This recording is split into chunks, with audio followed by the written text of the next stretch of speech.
मुंबईत पाऊस पडला, सणासुदीचे दिवस आले किंवा ऑफिस सुटायची वेळ झाली की मोबाईलवर कॅब बुक करताना एकच प्रश्न पडतो, इतकं भाडं? एका क्लिकवर गाडी मिळते, पण त्याच क्लिकसोबत वाढीव भाड्याचाही फटका बसतो. याच व्यवस्थेला पर्याय म्हणून आता सरकारनं रस्त्यावर उतरवलाय भारत टॅक्सीचा नवा प्रयोग. बघूया. माननीय मुख्यमंत्रीजींना विनंती करते की त्यांनी रिमोटद्वारे भारत टॅक्सी सेवेचा शुभारंभ करावा आणि आपण यावर एक एवी प्रस्तुती बघणार आहोत.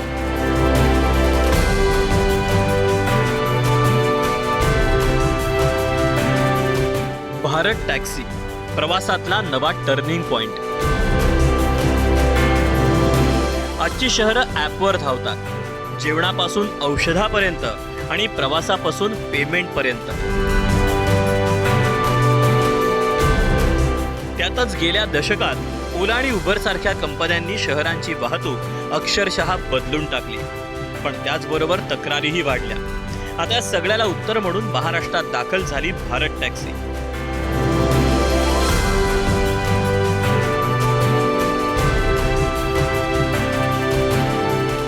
पारदर्शक आणि परवडणाऱ्या सेवेचा दावा यातून केला जातोय. एकाच ॲपवर कार, ऑटो आणि बाईक टॅक्सी असणार आहे. प्रवासी आणि चालक हे थेट जोडले जाणार आहेत आणि यामध्ये मध्यस्थांची भूमिका ही कमी राहील. या सेवेचं वैशिष्ट्य म्हणजे ही एखाद्या खाजगी कंपनीची सेवा नाही, तर सहकार माध्यमातून उभारलेलं मॉडेल आहे. राष्ट्रीय सहकारी विकास महामंडळ आणि 7 राष्ट्रीय सहकारी संस्थांच्या सहकार्यानं हा उपक्रम राबवला जाणार आहे. भारत टॅक्सीद्वारे पहिल्या 1.5 किलोमीटरसाठी 31 रुपये, त्यानंतर प्रति किलोमीटरसाठी 21 रुपये इतकं भाडं आकारलं जाणार आहे आणि हा दर काळी पिवळी टॅक्सीच्या धर्तीवर असेल.